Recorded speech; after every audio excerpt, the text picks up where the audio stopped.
Nos últimos dias de abril de 1945, Benito Mussolini já não era o ditador que havia controlado a Itália com mão de ferro.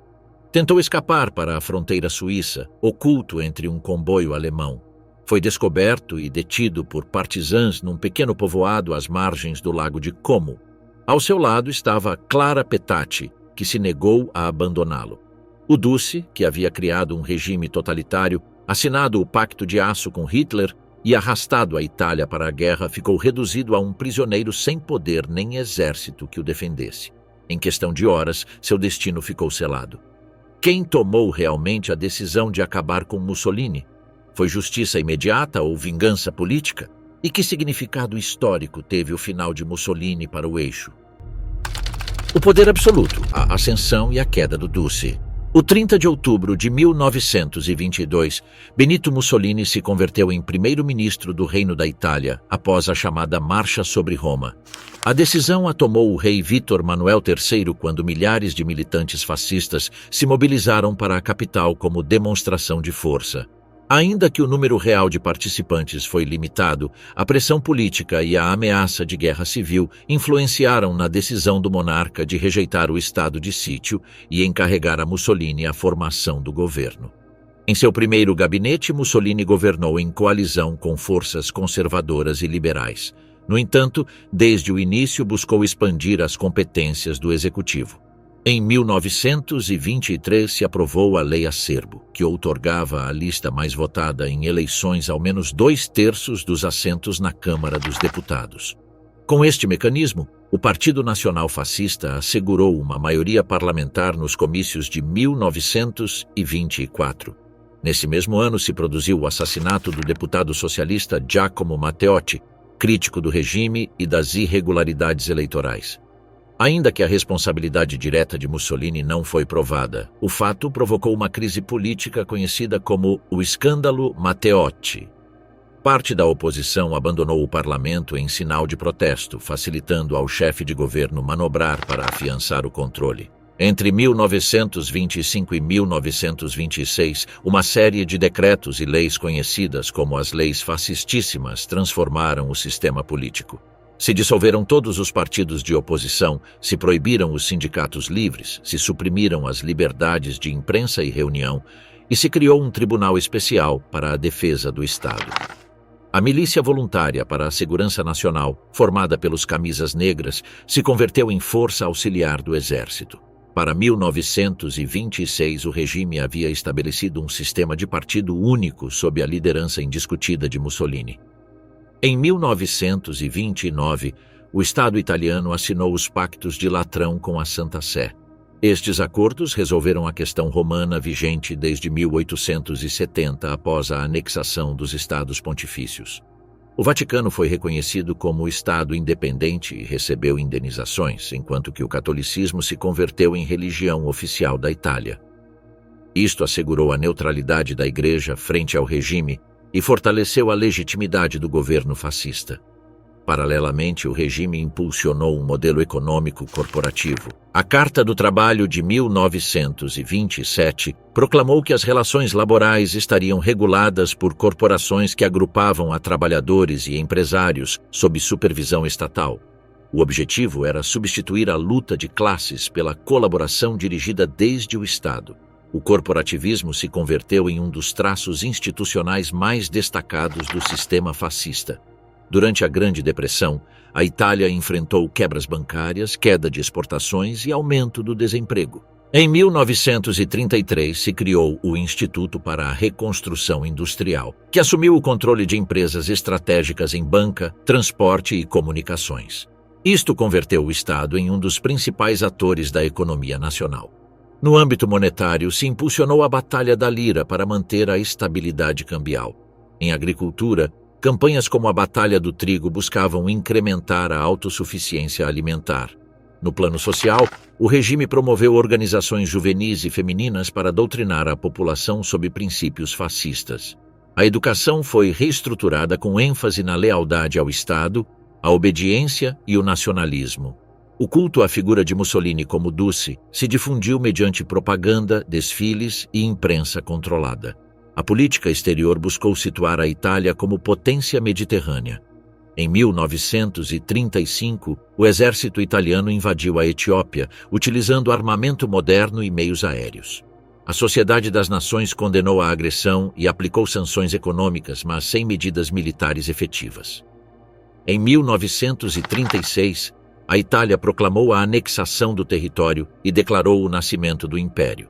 Nesse mesmo ano, Mussolini interveio na Guerra Civil Espanhola em apoio de Francisco Franco, enviando tropas, aviões e suprimentos. Em 1939, a Itália ocupou a Albânia, reforçando sua presença nos Balcãs. A aproximação com a Alemanha nazista se intensificou depois de 1936. Mussolini adotou políticas similares às de Hitler, incluídas as leis raciais de 1938, que excluíam a judeus da vida pública e profissional. Em 1939, a Itália e a Alemanha assinaram o Pacto de Aço, comprometendo-se à assistência mútua em caso de guerra. Ao estourar a guerra em setembro de 1939, a Itália se declarou inicialmente não beligerante. Mussolini esperava que o conflito se prolongasse para ganhar tempo e se preparar. No entanto, após as rápidas vitórias alemãs sobre a Polônia, Dinamarca, Noruega, Países Baixos e França, decidiu intervir. O 10 de junho de 1940, a Itália declarou a guerra à França e ao Reino Unido. As operações iniciais foram limitadas. Nos Alpes Ocidentais, as tropas italianas avançaram poucos quilômetros contra a França, que já estava praticamente derrotada pela Alemanha. No Mediterrâneo, a Marinha Italiana enfrentou dificuldades frente à Royal Navy. No norte da África, as forças italianas invadiram o Egito desde a Líbia, mas foram repelidas pelos britânicos, que contra-atacaram e ocuparam extensas zonas da Cirenaica. Em outubro de 1940, Mussolini ordenou a invasão da Grécia desde a Albânia sem consultar a Hitler. A campanha resultou em fracasso. O exército grego resistiu e contra-atacou, penetrando em território albanês. A Alemanha interveio em abril de 1941 para assegurar os Balcãs, obrigando a Itália a aceitar uma posição subordinada nas operações militares. Na África do Norte, após os reveses iniciais, a Itália dependeu cada vez mais do apoio alemão. Em 1941, se criou o Afrika Korps, sob o comando de Erwin Rommel, que operou junto às tropas italianas. Ainda que obtiveram algumas vitórias, como a captura de Tobruk em 1942, a situação estratégica se tornou insustentável. Em novembro de 1942, o desembarque aliado no norte da África e a derrota em El Alamein marcaram um ponto de inflexão. Na frente oriental, Mussolini enviou um contingente ao serviço da Alemanha. O Corpo Expedicionário Italiano na Rússia, desdobrado em 1941, foi ampliado em 1942 até formar o Exército Italiano na Rússia. Mal equipado para o clima extremo, sofreu graves perdas durante a ofensiva soviética em Stalingrado e o Don. Mais da metade de seus efetivos foram mortos, feridos ou capturados. As derrotas militares, os bombardeios sobre cidades italianas e a escassez econômica deterioraram a situação interna. O descontentamento cresceu na população e também em setores do regime. Em julho de 1943, os aliados desembarcaram na Sicília. A defesa italiana colapsou rapidamente, enquanto as forças alemãs se retiravam para conter o avanço. Neste contexto, à noite do 24 ao 25 de julho de 1943, se reuniu em Roma o Grande Conselho Fascista, órgão que não havia se reunido desde 1939. Dino Grande apresentou uma moção que devolvia ao rei a chefia das Forças Armadas. A proposta foi aprovada com 19 votos a favor, 8 contra e 1 abstenção. O 25 de julho, Mussolini compareceu à sua audiência habitual com Vítor Manuel III em Vila Savoia. O monarca o destituiu e lhe comunicou que havia nomeado a Pietro Badoglio como novo presidente do Conselho de Ministros. À saída da reunião, Mussolini foi preso pelos carabineiros e transferido inicialmente para o quartel de Podigora. O regime fascista deixou de existir como estrutura de poder autônoma. Badoglio anunciou que a guerra continuaria junto à Alemanha, mas em segredo iniciou contatos com os aliados para negociar um armistício. Gran Sasso, o resgate impossível de Mussolini. Após a destituição de Benito Mussolini, o 25 de julho de 1943, o novo chefe de governo Pietro Badoglio e o rei Vítor Manuel III decidiram isolá-lo em diferentes lugares para evitar tentativas de libertação. Primeiro foi transferido para a ilha de Ponza, logo para La Maddalena, na Sardenha, e finalmente, a princípios de setembro de 1943, para o Hotel Campo Imperatore, situado no maciço do Gran Sasso, nos Apeninos Abruzos. O lugar se escolheu por seu isolamento geográfico. Estava localizado a mais de 2.000 metros de altura e só era acessível mediante um teleférico. A segurança corria a cargo de carabineiros e unidades militares italianas. Durante sua reclusão, Mussolini mostrou sinais de deterioração física, com problemas de saúde reportados por seus custódios. Apesar da vigilância, se manteve informado parcialmente da situação através dos oficiais italianos que o custodiavam. Para Adolf Hitler, a queda de seu principal aliado no sul da Europa representava um risco estratégico e simbólico. Desde o 25 de julho, ordenou ao Serviço de Inteligência e às SS localizar a Mussolini. A Abwehr e o Sicherheitsdienst rastrearam os distintos lugares onde havia sido transferido até confirmar que se encontrava no Gran Sasso. A decisão de libertá-lo foi tomada de imediato por Hitler, que considerava necessário restituir o Duce em algum tipo de autoridade para manter uma Itália alinhada com o eixo. O encarregado de planejar a operação foi o general Kurt Student, especialista em tropas aerotransportadas, enquanto que a execução se atribuiu a um comando misto de paraquedistas e agentes das SS, dirigido por Otto Skorzeny. A operação recebeu o nome em código Eike, que significa carvalho. O 12 de setembro de 1943, um grupo de 90 paraquedistas alemães, junto a 12 agentes das SS sob o comando de Skorzeny, levaram a cabo a missão. Utilizaram planadores DFS-230 que aterrissaram na esplanada próxima ao Hotel Campo Imperatore, contornando as defesas italianas. A ação foi rápida. Os carabineiros encarregados da custódia não ofereceram resistência significativa após receber ordens contraditórias desde Roma e pela evidente superioridade de fogo dos alemães. Skorzeny e os paraquedistas irromperam no hotel e encontraram a Mussolini em seu quarto. O Duce foi libertado sem disparos nem enfrentamentos graves. Foi escoltado até um avião Fieseler Fi-156 Storch, pilotado por Gerhard Fieseler, e transferido primeiro para Pratica di Mare, perto de Roma, e logo para Viena. O sucesso da operação se difundiu amplamente pela propaganda alemã como um exemplo de eficácia militar. Após o resgate, Mussolini foi levado à Alemanha. O 14 de setembro de 1943 se reuniu com Hitler em Rastenburg, Prússia Oriental, no quartel-general conhecido como a Guarida do Lobo. Nessa reunião, Mussolini expressou inicialmente seu desejo de se retirar da vida política. No entanto, Hitler lhe apresentou a necessidade de formar um novo governo fascista no norte da Itália, sob ocupação alemã. Hitler lhe comunicou que a rendição assinada por Badoglio com os aliados era inaceitável para a Alemanha e que os territórios italianos sob controle germânico deviam se manter dentro do esforço bélico do eixo. Ante esta pressão, Mussolini aceitou encabeçar a estrutura que se conheceria como a República Social Italiana. O 23 de setembro de 1943, Mussolini anunciou publicamente a criação do novo Estado, cuja capital administrativa se fixou em Salò, às margens do Lago de Garda. Daí provém o nome com que se conhece o regime, República de Salò.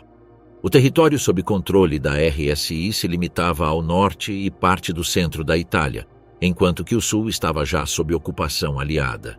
Ainda que formalmente se apresentava como um Estado soberano, na prática dependia totalmente das forças alemãs, que mantinham o controle militar e administrativo. O novo governo esteve integrado por hierarcas fascistas que haviam permanecido fiéis a Mussolini. Alessandro Pavolini foi nomeado secretário do novo Partido Fascista Republicano. Rodolfo Graziani, antigo marechal, assumiu o comando das Forças Armadas da RSI, que se organizaram sob estrita supervisão alemã. A República Social Italiana adotou um programa ideológico que insistia na dimensão social do fascismo. No Manifesto de Verona, publicado em novembro de 1943, Se proclamava a abolição da monarquia, a instauração de uma república popular baseada em princípios corporativos e uma política econômica de nacionalizações. Na prática, estas medidas tiveram escassa aplicação. A prioridade alemã era assegurar a logística militar e reprimir a resistência partisã. As forças da RSI colaboraram em operações contra insurgentes e em deportações de judeus para campos de concentração nazistas. Mussolini se instalou com seu entorno em Gargnano, numa vila às margens do Lago de Garda. Desde ali, supervisionava de maneira limitada as atividades governamentais. Suas comunicações estavam controladas por oficiais alemães e sua margem de decisão era reduzida. O controle real sobre a República de Saló estava nas mãos das SS, dirigidas na Itália por Karl Wolff, comandante supremo das SS e da polícia no país. Wolff coordenava a repressão contra partisãs e a perseguição de opositores. A Gestapo também mantinha presença direta, intervindo em detenções e deportações. Mussolini, à diferença de sua etapa anterior no poder, já não contava com capacidade de manobra independente. Seus discursos eram supervisionados e sua imagem utilizada com fins propagandísticos por Berlim.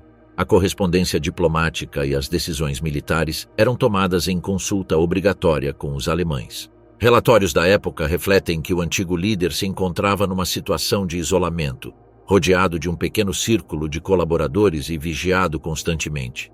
Seu papel se reduziu a dar legitimidade formal a um governo imposto pela ocupação militar. Clara Petacci, que havia sido amante de Mussolini desde começos da década de 1930, permaneceu a seu lado durante este período. Após o resgate no Gran Sasso, buscou reunir-se com ele na Alemanha e, posteriormente, em Salò. A família Petacci se beneficiou de sua proximidade com Mussolini. Seu pai, Francesco Petacci, médico do Vaticano, recebeu proteção. Seu irmão Marcelo participou em atividades relacionadas com o regime e Clara mesma residiu em vilas próximas ao Lago de Garda, desde onde mantinha contato direto com o Duce. Diversas fontes contemporâneas documentam que Clara mantinha uma relação constante com Mussolini nestes anos, acompanhando-o em deslocamentos e atuando como confidente. Apesar do ambiente de hostilidade e da guerra em curso, não se separou dele. Entre finais de 1943 e 1945, a Península Italiana se converteu numa frente ativa da Segunda Guerra Mundial. Ao sul, os aliados avançavam lentamente para Roma e mais tarde para o Vale do Pó. Ao norte, os partisãs intensificavam a resistência contra as tropas alemãs e as forças da RSI. O exército da República de Salò contava oficialmente com mais de 300 mil homens, mas sofria de deserções e carecia de armamento moderno. Em muitas operações dependia diretamente do apoio alemão. A Guarda Nacional Republicana e as Brigadas Negras atuavam como forças de repressão interna contra partisãs e civis suspeitos de colaborar com a resistência. A RSE enfrentou dificuldades desde o início. A abolição da monarquia e a instauração de um regime republicano não conseguiu atrair a setores populares. A maioria da população via o novo Estado como uma prolongação da ocupação alemã. O Partido Fascista Republicano tentou recuperar militância, mas suas atividades se limitavam em grande medida à propaganda.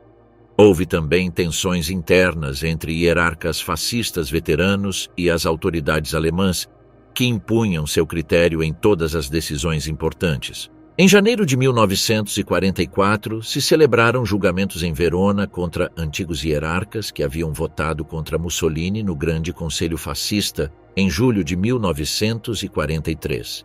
Entre os condenados esteve Galeazzo Ciano, ex-ministro de Assuntos Exteriores e genro do Duce. Foi fuzilado junto a outros altos funcionários, numa tentativa de reafirmar a autoridade do novo regime.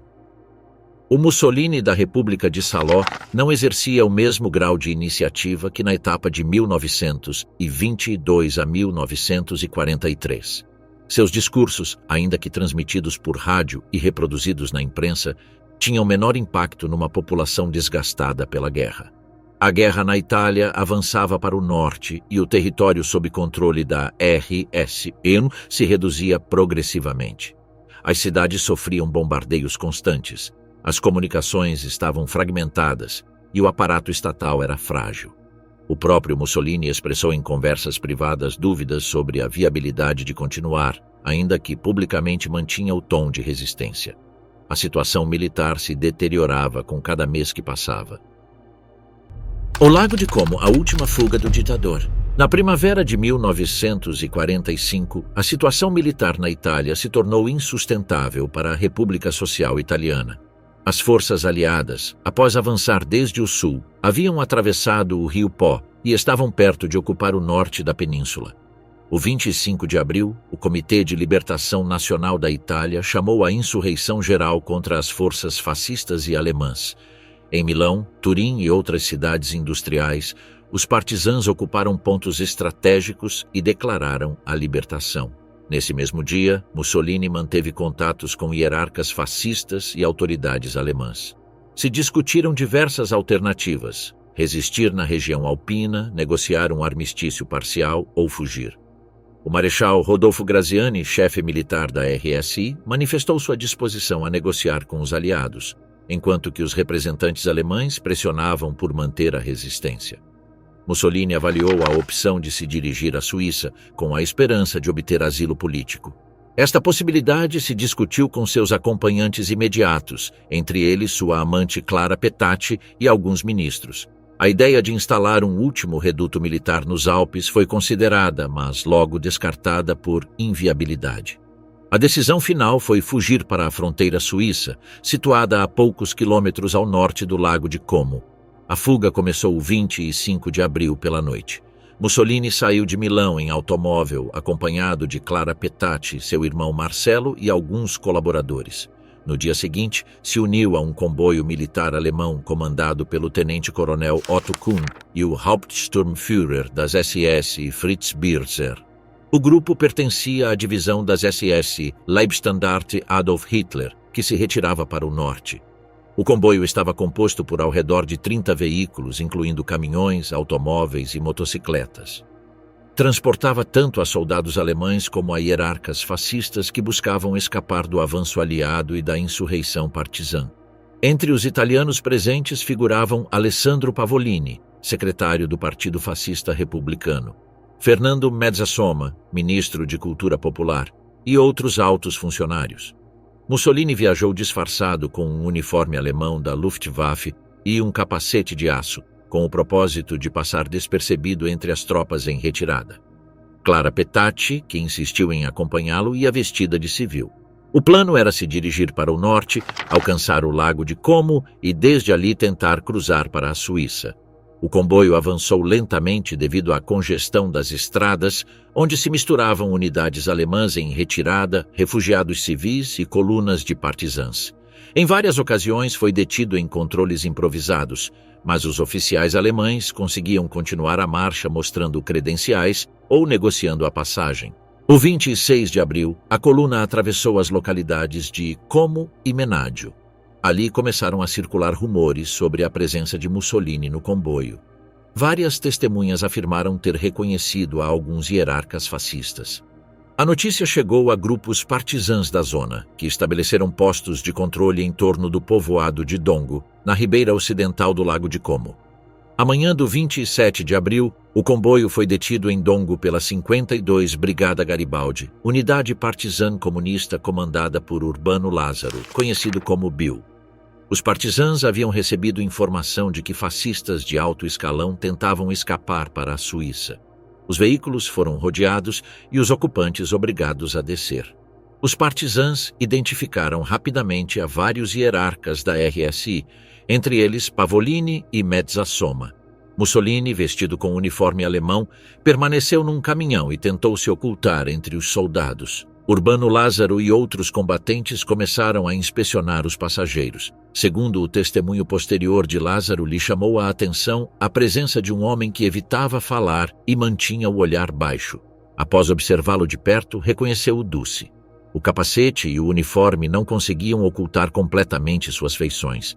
Mussolini foi convidado a descer do veículo. Não ofereceu resistência e se deixou conduzir pelos partisãs. Pouco depois também foi detida Clara Petacci, que havia viajado em outro automóvel. Ambos foram separados do resto do comboio e postos sob custódia em Dongo. Após as detenções, se iniciou uma negociação entre os partisãs e os oficiais alemães que comandavam o comboio. Os alemães exigiam a libertação de seus soldados e a entrega dos italianos em troca de permitir a passagem da coluna. Depois de discussões, se acordou que os alemães poderiam continuar para o norte, enquanto que os fascistas seriam retidos pelos partisãs. Este acordo refletiu a diferença de interesses entre as forças em retirada. Para os alemães, a prioridade era salvar as suas tropas. Para os partisãs, impedir que os hierarcas fascistas escapassem. Desta maneira, Mussolini e seus acompanhantes ficaram definitivamente sob controle da resistência italiana. A notícia da detenção de Mussolini se transmitiu rapidamente a Milão, onde o Comitê de Libertação Nacional havia assumido o poder após a insurreição. A rádio clandestina difundiu a notícia ao resto do país, gerando grande expectativa. Os partisãs em Dongo, conscientes do valor político de seu prisioneiro, reforçaram a vigilância. Mussolini foi transferido primeiro para a prefeitura do povoado e logo para distintas casas da zona, para evitar tentativas de resgate. Clara Petacci insistiu em permanecer junto a ele, ainda que em ocasiões foram separados por motivos de segurança. Os demais hierarcas fascistas capturados no comboio também ficaram prisioneiros. Muitos deles seriam executados nos dias seguintes por ordem do Comitê de Libertação. Na tarde do 27 e amanhã do 28 de abril, Mussolini foi transferido pelos partisãs desde Dongo para a localidade de Metzegra, na ribeira do lago. O movimento buscava mantê-lo isolado e sob controle enquanto se decidia seu destino. Nesse momento, ainda existia incerteza sobre o curso a seguir. Alguns líderes partisãs apresentavam a possibilidade de um julgamento público, enquanto que outros defendiam uma execução imediata para evitar qualquer tentativa de resgate alemão ou aliado.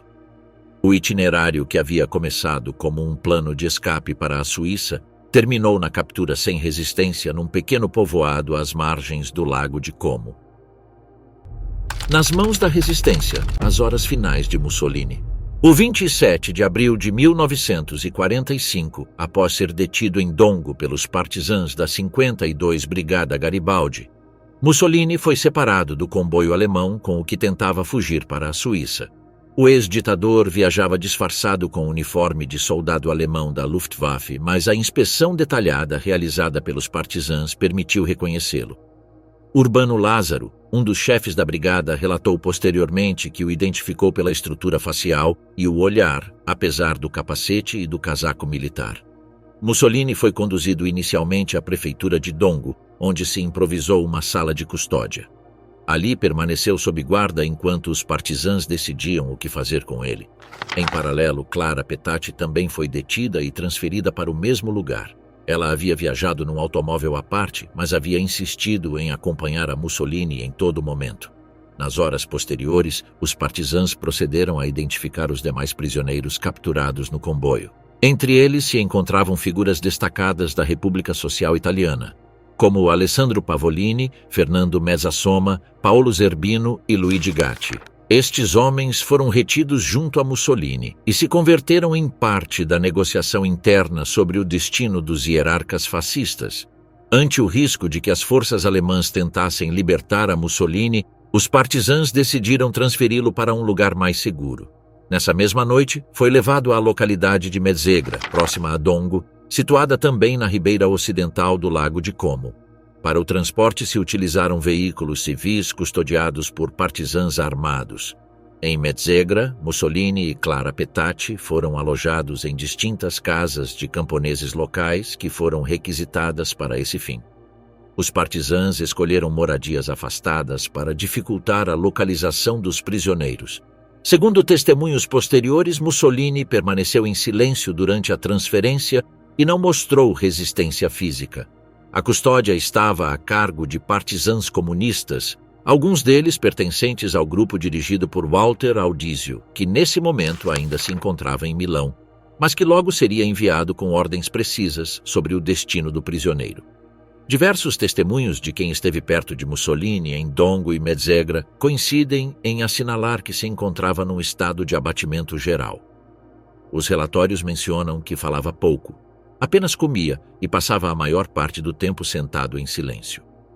Alguns afirmaram que parecia desconectado do que ocorria a seu redor, como se estivesse resignado.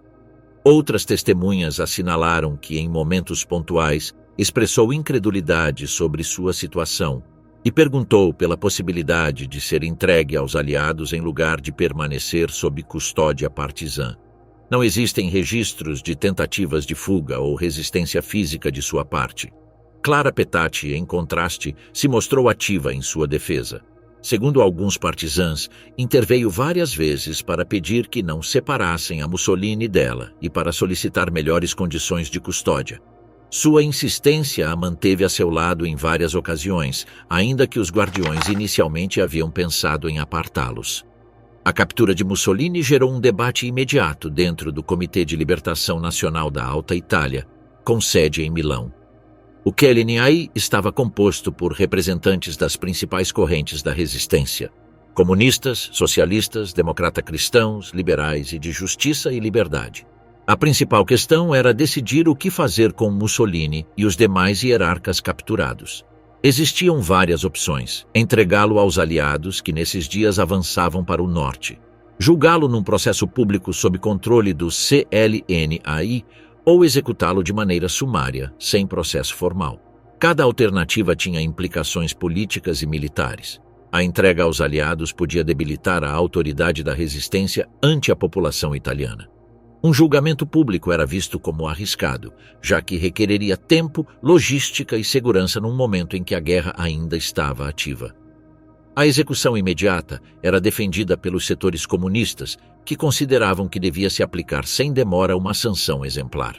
A deliberação se realizou na noite do 27 ao 28 de abril. O secretário-geral do Partido Comunista Italiano, Luigi Longo, junto com Sandro Pertini, de orientação socialista, e outros dirigentes, participaram nas discussões. Finalmente se acordou que Mussolini devia ser executado sem julgamento. A decisão foi comunicada aos comandos partisãs na zona do Lago de Como. Na manhã do 28 de abril, o partisã Walter Audizio, conhecido com o nome de Guerra Coronel Valério, partiu desde Milão para Dongo com a missão de executar a decisão do CLNAI. O acompanhavam outros militantes, entre eles Aldo Lampredi, dirigente comunista e enlace do comitê na região. Audizio levava instruções escritas que o autorizavam a atuar em nome do CLNAI. Segundo seu próprio testemunho, recebeu ademais uma pistola e uma metralhadora para levar a cabo a ordem. A sua chegada a Dongo e posteriormente a Mesegra assumiu a custódia de Mussolini e Clara Petacci. Apesar da versão oficial transmitida por Audizio e Lampredi, o tema de quem deu a ordem definitiva de executar a Mussolini foi objeto de controvérsia histórica. Alguns documentos sustentam que a decisão proveio diretamente do CLNAI em Milão. Outros sugerem que foi uma iniciativa local dos comandantes partisãs da zona, que consideravam impossível garantir um julgamento ou uma transferência segura do prisioneiro. Outra versão afirma que a ordem foi comunicada a Audizio por Luigi Longo em pessoa, enquanto que alguns pesquisadores propõem que Palmiro Togliatti, secretário do Partido Comunista Italiano em Moscou, teria intervindo na decisão através de mensagens transmitidas por rádio. A diversidade de testemunhos e a falta de documentos unificados manteve aberto o debate sobre a autoria da ordem. O que resulta indiscutível é que, para a tarde do 28 de abril, a decisão estava tomada e se executaria em questão de horas. Na tarde do 28 de abril, Audizio ordenou a transferência de Mussolini e Clara Petacci desde seu lugar de custódia em Mesegra para um ponto previamente escolhido para a execução. O veículo utilizado foi um Fiat 1100, conduzido por um partisã local. O destino era a Vila Belmonte, na aldeia de Giulino di Mesegra, onde se havia disposto realizar a ação. Mussolini e Petacci foram colocados no assento traseiro. Durante o trajeto, segundo o relato de Audizio, o Duce permaneceu em silêncio, enquanto que Clara Petacci lhe segurava a mão. O automóvel se deteve frente ao muro de pedra da Vila Belmonte. Ali, num espaço isolado, se dispôs que se cumprisse a ordem do Comitê de Libertação Nacional. Vila Belmonte, o dia que o Duce caiu sob as balas. Na tarde do 28 de abril de 1945, Benito Mussolini e Clara Petacci foram tirados de sua custódia em Mesegra e conduzidos num automóvel Fiat 1100 para a localidade próxima de Giulino de Mesegra. O veículo era conduzido por um partisã local, enquanto que Walter Audísio, conhecido como Coronel Valério, viajava no assento dianteiro. Na parte traseira iam Mussolini e Petacci, flanqueados por outros partisãs armados. A escolha do lugar não foi arbitrária. A Vila Belmonte, uma residência privada situada na aldeia de Giulino, oferecia um muro de pedra isolado junto a uma estrada pouco transitada. O sítio foi considerado adequado para levar a cabo a ordem de execução porque permitia atuar com rapidez, sem testemunhas diretas e com baixo risco de intervenção externa. O trajeto desde Mesegra foi curto. Durante a viagem, segundo o testemunho posterior de Audísio, Mussolini não pronunciou palavras. Outros relatos indicam que se mantinha cabisbaixo e que não mostrou resistência física.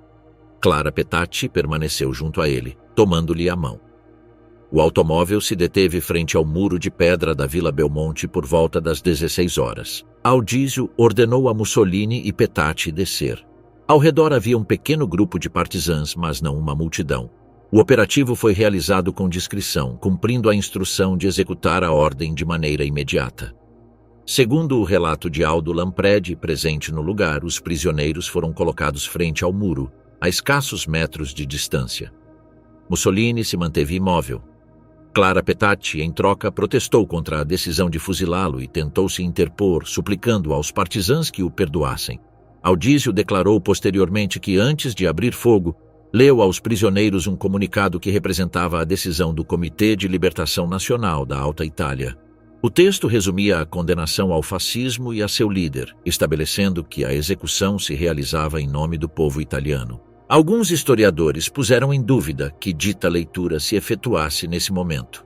Aldo Lampredi, em suas memórias, sustentou que não se leu nenhuma sentença formal e que a ordem foi cumprida de maneira direta, sem cerimônias. Esta discrepância constitui um dos pontos controversos da reconstrução.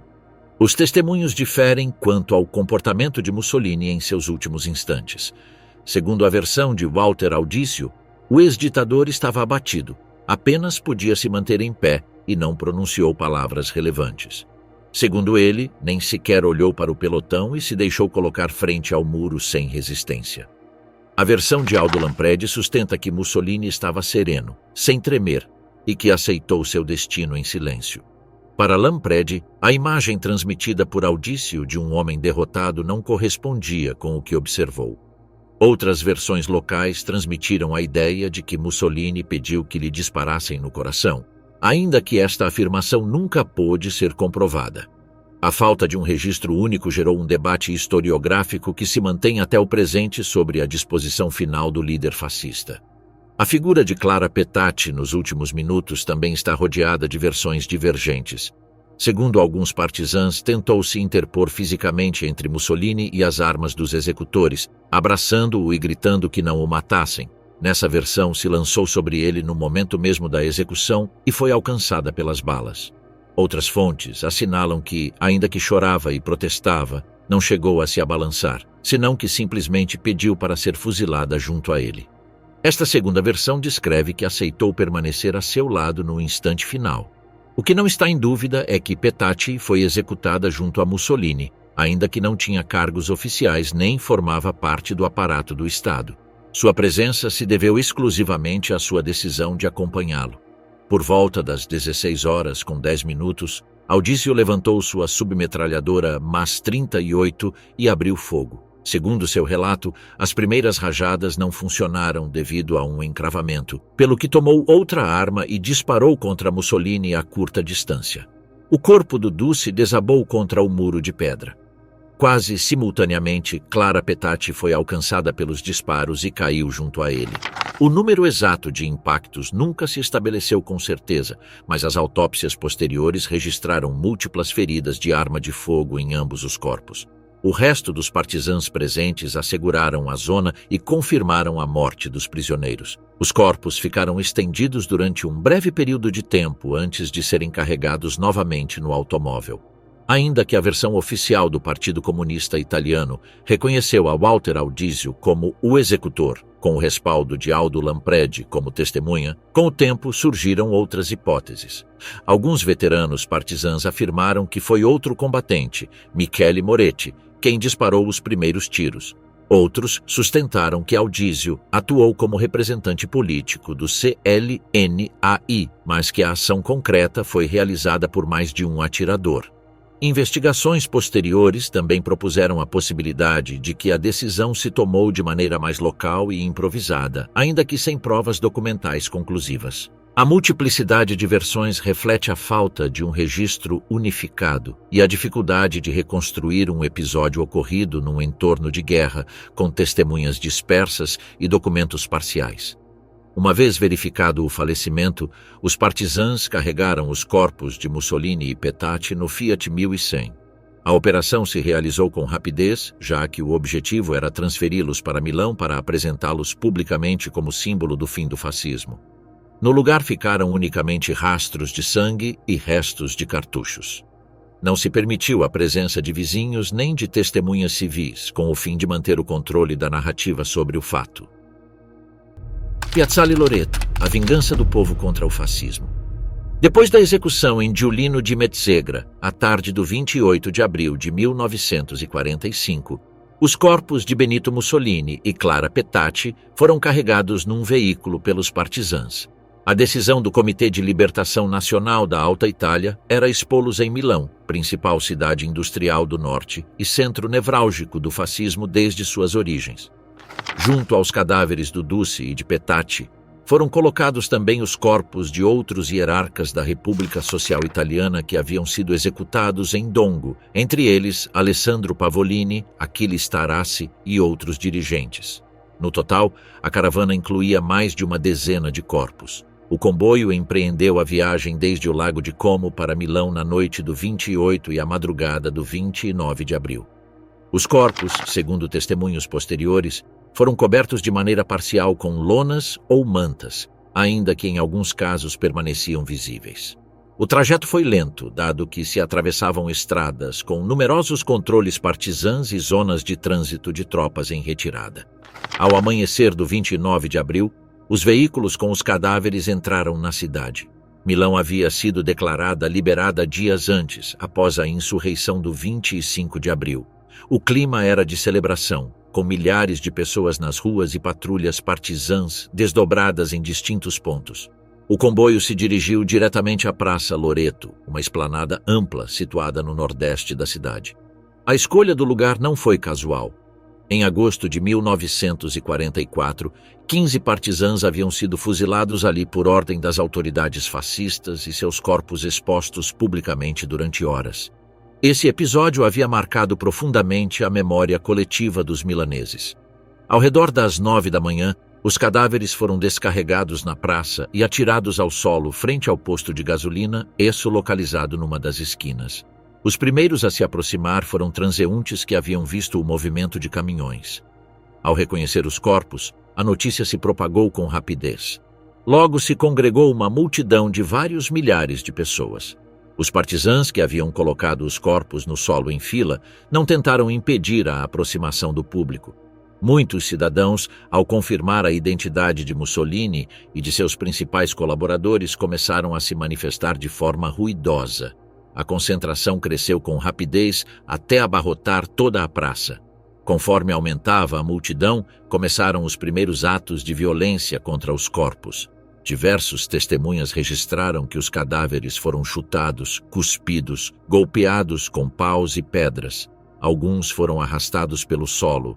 Em particular, o corpo de Mussolini recebeu repetidos ataques físicos que o desfiguraram. Os partisãs presentes não intervieram para deter estas ações. Segundo alguns relatórios, consideravam que a reação era parte do ajuste coletivo após 20 anos de ditadura e 2 anos de guerra civil. Outras testemunhas assinalaram que a magnitude da multidão tornava impossível controlar o acesso. O corpo de Clara Petacci também foi agredido, ainda que em menor medida. Várias fotografias mostram seu cadáver junto ao de Mussolini, com sinais visíveis de golpes. Por volta do meio-dia, os responsáveis partisãs na praça decidiram pendurar os corpos de Mussolini, Petacci e vários hierarcas mais numa estrutura metálica do posto de gasolina Esso. A medida buscava elevar os cadáveres e evitar que a multidão os destruísse completamente no solo. Se utilizaram ganchos de ferro que normalmente serviam para pendurar peças de reposição e pneus. Os corpos foram içados pelos pés, cabeça para baixo, em fila. As imagens captadas por fotógrafos nesse momento mostram a Mussolini e Petacci no centro, rodeados por outros executados. O método escolhido tinha, ademais, um forte componente simbólico. Durante os anos da República de Saló, os fascistas haviam pendurado na mesma praça os corpos de partisãs assassinados, em particular os 15 de agosto de 1944. A repetição do gesto em sentido inverso reforçava a dimensão pública do ato. Durante todo o dia 29 de abril, milhares de pessoas acudiram à Piazzale Loreto. As fotografias e filmagens da época mostram uma multidão variada: partisãs, civis, mulheres, crianças, curiosos e fotógrafos de imprensa. A cena se converteu num ponto de concentração em Milão. Se registraram expressões de júbilo, cantos, insultos e manifestações espontâneas. Algumas testemunhas relataram que pessoas lançavam objetos contra os cadáveres pendurados, enquanto outros simplesmente observavam. A concentração durou horas e só se dispersou entrada à tarde quando as autoridades do CLNAI ordenaram retirar os corpos. À medida que avançava a jornada, dirigentes do CLNAI e comandos partisãs começaram a se preocupar com a magnitude do espetáculo. Temiam que a situação se descontrolasse e danificasse a imagem da libertação no plano internacional. Finalmente, na tarde do 29, se ordenou baixar os corpos e transferi-los para o Instituto de Medicina Legal de Milão. Ali se praticaram autópsias básicas para confirmar a causa da morte. O exame médico estabeleceu que Mussolini havia recebido múltiplos impactos de bala no torso e na cabeça. O cadáver de Clara Petacci apresentava também várias feridas de arma de fogo. Os corpos foram colocados em caixões simples e depositados em dependências do Instituto à espera de novas decisões sobre sua sepultura. A exposição pública dos corpos na Piazzale Loreto foi registrada por numerosos fotógrafos e cinegrafistas, o que assegurou uma ampla difusão das imagens. Em questão de dias, as fotografias circularam pela Europa e foram reproduzidas em jornais de distintos países. O lugar adquiriu uma forte carga simbólica. Para muitos italianos, representava a inversão exata do ocorrido em 1944, quando os partisãs foram executados ali por ordem dos fascistas. A praça se converteu assim num ponto de memória da Guerra Civil Italiana e da derrota do fascismo. A exposição gerou diferentes reações dentro e fora da Itália. Entre os habitantes de Milão e de outras cidades do norte, as manifestações na Piazzale Loreto foram vistas como uma expressão de fechamento de um ciclo de violência. No entanto, alguns setores políticos e diplomáticos estrangeiros criticaram o caráter público do espetáculo. Nos dias seguintes, a imprensa aliada publicou as imagens. Os líderes militares e políticos dos Estados Unidos e Grã-Bretanha manifestaram preocupação pelo impacto negativo que podiam ter na opinião pública internacional. A União Soviética, em troca, destacou a cena como um exemplo de justiça popular. O eco do final: Hitler e a sombra de Mussolini. O 29 de abril de 1945, após a exposição dos corpos na Piazzale Loreto, a notícia da execução de Benito Mussolini e Clara Petacci se propagou rapidamente dentro da Itália. A rádio controlada pelos partisãs anunciou o fato com mensagens breves que confirmavam a morte do Duce e de seus colaboradores. Em Milão, Turim e Gênova, a informação circulou de boca em boca entre a população, acompanhada de rumores e detalhes nem sempre precisos. Os fotógrafos presentes na praça distribuíram as primeiras imagens entre agências de imprensa locais. Os negativos foram enviados a jornais do norte da Itália, que já se imprimiam sob controle dos comitês de libertação. Em questão de horas, a notícia havia superado o âmbito local e começou a se transmitir ao estrangeiro através de correspondentes de guerra aliados presentes na zona. O 29 de abril pela tarde, as autoridades militares aliadas na Itália receberam relatórios oficiais da resistência italiana sobre a execução de Mussolini. Estes relatórios incluíam fotografias e descrições dos fatos na Piazzale Loreto. O general Harold Alexander, comandante supremo aliado no Mediterrâneo, transmitiu a informação ao quartel-general em Londres e Washington. O conteúdo foi confirmado por agências internacionais como Reuters e Associated Press, que distribuíram telegramas com detalhes da morte do ditador italiano. O governo britânico e o estadunidense publicaram comunicados breves destacando a queda definitiva do regime fascista. Em Washington, o presidente Harry Truman se limitou a assinalar que o fim de Mussolini era um símbolo do colapso do eixo na Europa. Nesses mesmos dias, Berlim se encontrava sob o assédio final do Exército Vermelho. O 25 de abril, as tropas soviéticas haviam cercado a cidade e alcançado o rio Spree. O 28 de abril, unidades do Terceiro Exército de Choque Soviético entravam no distrito governamental. Adolf Hitler se encontrava recluso no Führerbunker, sob a chancelaria do Reich. Desde ali dirigia o que restava das operações militares, ainda que a situação era crítica e irreversível. A comunicação com o exterior era limitada e dependia de mensageiros e transmissões de rádio fragmentárias. A informação sobre a morte de Mussolini chegou ao bunker entre o 29 e o 30 de abril, quando vários oficiais lhe comunicaram os reportes recebidos através de agências internacionais e da rádio suíça. Os testemunhos de quem permanecia no bunker coincidem em assinalar que a notícia da execução e a exposição pública de Mussolini afetou profundamente a Hitler. Joseph Goebbels, ministro de propaganda, registrou em seus diários que o Führer ficou impactado ao conhecer que o cadáver de seu aliado havia sido pendurado numa praça pública. O general Wilhelm Mohnke, comandante da defesa do distrito governamental, relatou após a guerra que Hitler reagiu com fúria e expressou sua determinação de não permitir que seu próprio corpo sofresse um destino semelhante. Martin Bormann, secretário pessoal do Führer, confirmou em comunicações posteriores que o ditador ordenou preparar combustíveis para incinerar seu cadáver em caso de morte. Na prática, a notícia reforçou uma decisão que Hitler já havia considerado: suicidar-se para evitar cair prisioneiro dos soviéticos. O novo foi a instrução explícita de que seu corpo devia ser destruído imediatamente para impedir qualquer exibição pública. O 30 de abril pela manhã, Hitler convocou seu pessoal mais próximo e reiterou a ordem. Após seu suicídio, o corpo devia ser borrifado com gasolina e queimado no jardim da chancelaria. O chefe da escolta pessoal, Otto Günsche, recebeu a responsabilidade de organizar o procedimento. Os depósitos da chancelaria armazenavam ainda certa quantidade de combustível, apesar da escassez geral. Günsche dispôs que vários galões de gasolina fossem transferidos para a saída do bunker. O objetivo era assegurar que, uma vez consumado o suicídio, os restos fossem incinerados num espaço aberto, evitando que pudessem ser capturados pelo Exército Vermelho. À primeira hora da tarde do 30 de abril de 1945, Hitler e Eva Braun se retiraram para uma das salas privadas do bunker. Pouco depois se escutou o disparo que confirmava a morte do ditador. Eva Braun havia ingerido cianureto e Hitler se disparou na têmpora com uma pistola Walther PPK de 7,65 mm.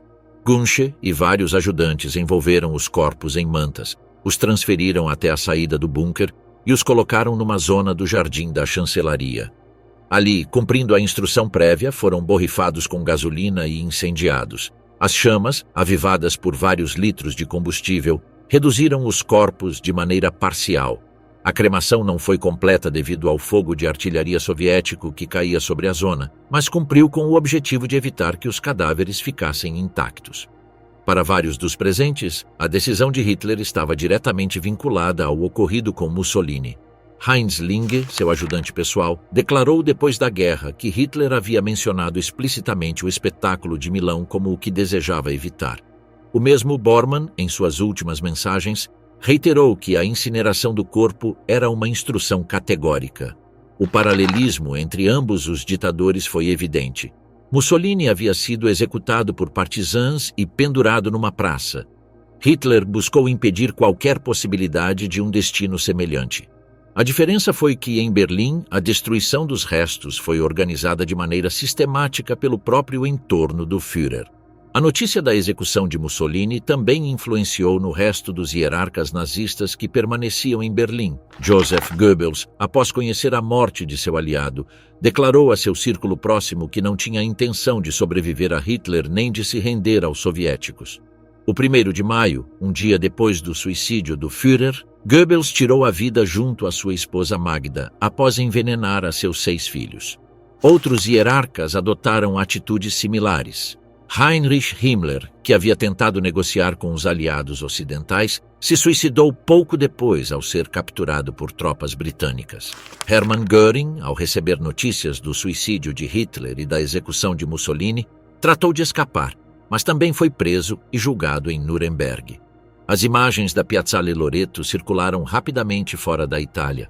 Jornais britânicos, franceses e estadunidenses publicaram as fotografias nos primeiros dias de maio de 1945. Em muitos casos, se mostravam os corpos pendurados no posto de gasolina, com pés para cima e rodeados por uma multidão. A imprensa soviética também reproduziu as imagens, destacando o caráter exemplar da cena. Em Moscou, o diário Pravda sublinhou que esse era o destino dos líderes fascistas. Em contraste, em alguns países ocidentais surgiram críticas sobre a crueza da exibição. Editoriais de diários britânicos assinalaram que o espetáculo podia manchar a imagem da libertação italiana. Nos Estados Unidos, ainda que a notícia foi publicada amplamente, algumas imagens foram suavizadas ou não reproduzidas em sua totalidade. A execução de Mussolini e a posterior morte de Hitler, ocorrida apenas 2 dias depois, marcaram simbolicamente o fim do eixo na Europa. Para os contemporâneos, o paralelismo entre ambos os fatos foi evidente. O primeiro justiçado publicamente, o segundo destruindo seu próprio corpo para impedir um desenlace semelhante. Na propaganda aliada, a coincidência temporal reforçou a ideia de que os regimes totalitários haviam chegado a seu final. Na Itália, a exposição na Piazzale Loreto foi vista como a confirmação de que o fascismo havia terminado de maneira definitiva. Na Alemanha, a incineração do cadáver de Hitler foi conhecida mais tarde, mas com o mesmo sentido: o desaparecimento físico do líder como símbolo da derrota. O legado obscuro, a última morada do Duce. Depois da exibição pública na Piazzale Loreto, o 29 de abril de 1945, os corpos de Mussolini, Clara Petacci e vários hierarcas fascistas foram transferidos para o Instituto de Medicina Legal de Milão. Ali se realizaram autópsias com o fim de certificar oficialmente a causa da morte. O exame confirmou que Mussolini havia recebido múltiplos impactos de bala, enquanto que o corpo de Petacci apresentava feridas similares. Uma vez concluídos os estudos, surgiu o problema de onde enterrar os restos. As autoridades do Comitê de Libertação Nacional da Alta Itália temiam que o túmulo se convertesse num ponto de peregrinação para simpatizantes fascistas. Por essa razão, se decidiu dar aos corpos um destino discreto. O cadáver de Mussolini foi colocado num caixão de madeira e transferido em segredo para o cemitério Maggiore de Milão. Ali foi enterrado num túmulo sem nome, num espaço destinado a falecidos sem identificação clara. Unicamente um reduzido grupo de autoridades conhecia a localização exata. O objetivo era evitar que o lugar se convertesse em sítio de homenagem política. O 23 de abril de 1946, a poucos dias do primeiro aniversário de sua execução, um grupo de militantes neofascistas liderados por Domenico Letisi, ex-membro da Guarda Republicana, organizou um operativo clandestino para recuperar o corpo de Mussolini.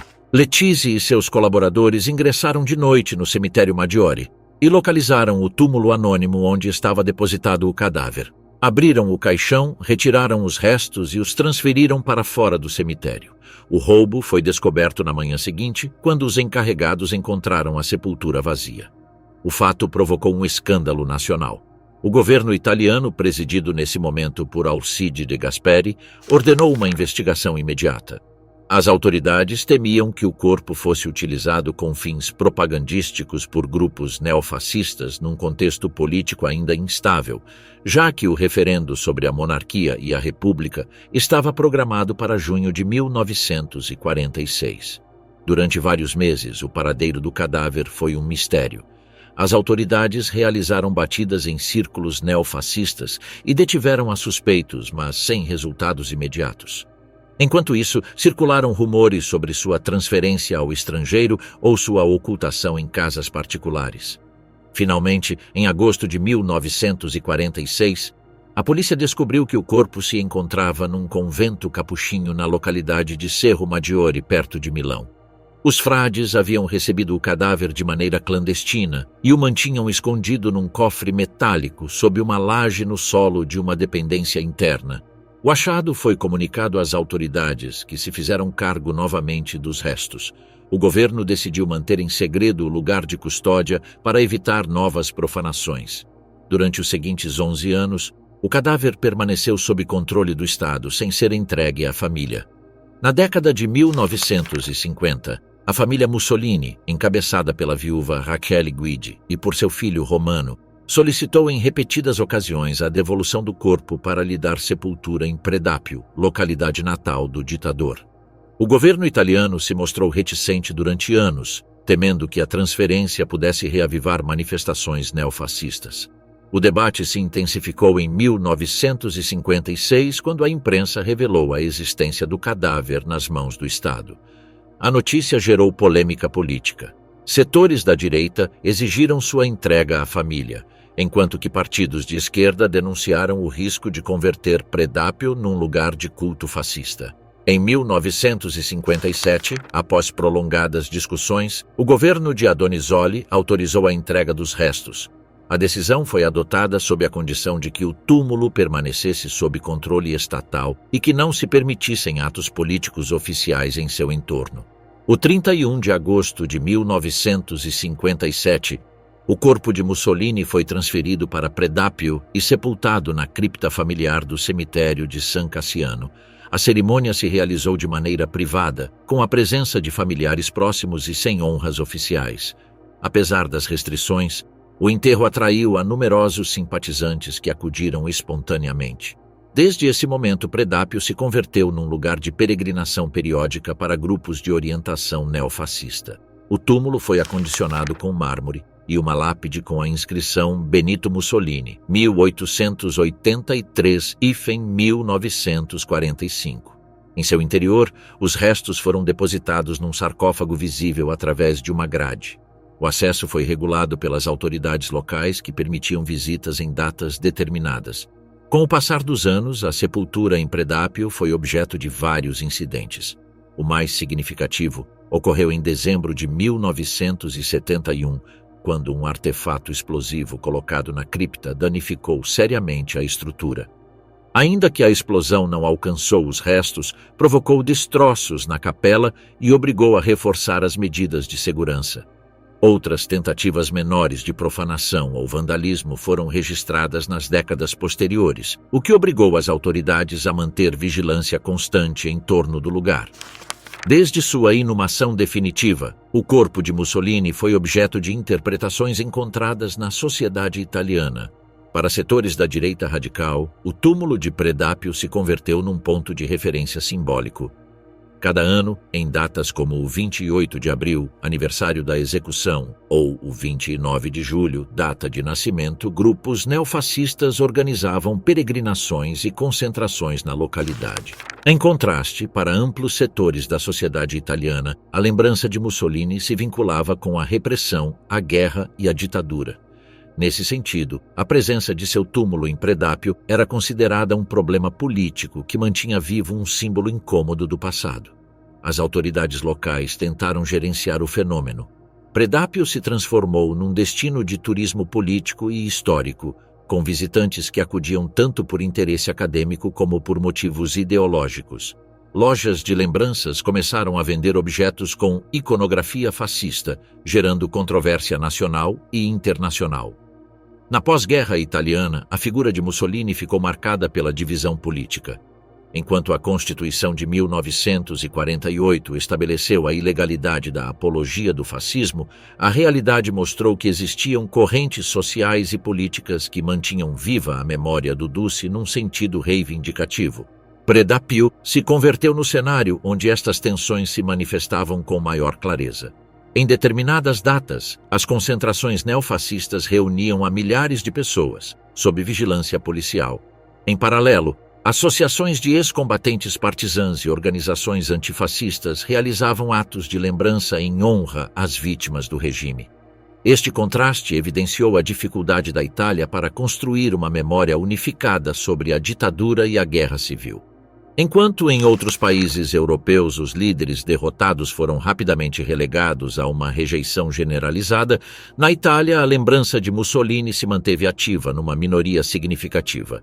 A história do cadáver do Duce se converteu assim num reflexo das fraturas não resolvidas da sociedade italiana, onde a morte física do ditador não conseguiu fechar completamente o debate sobre seu legado histórico e seu lugar na memória coletiva.